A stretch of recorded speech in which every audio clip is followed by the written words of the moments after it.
Ba't ako wala? Ewan ko, kayo nagsabi niyan eh. Pero inuulit ko, kung si Elsa lang pag-uusapan natin, inyo na. Mabuti, gumalang ka sa akin. Dahil wala pang taong hindi gumalang sa mukha ko.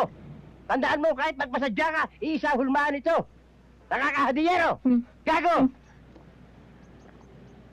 Alay! Ano, ha? Nakakahiya kayo? Ang gaganda ng uniform yung pinatahi sa inyo? Tinalo niyo ang kadete sa Baguio?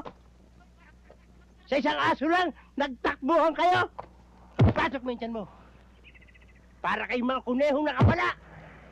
Tandaan niyo, ayoko nang makulit dito. Ha? Tungkol sa aso.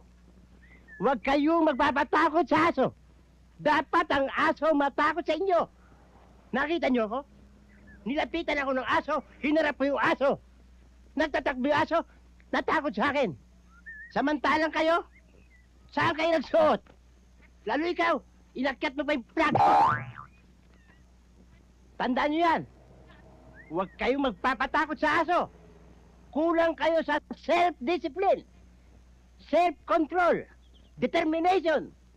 Understand? Yes, sir. Hindi ko narinig!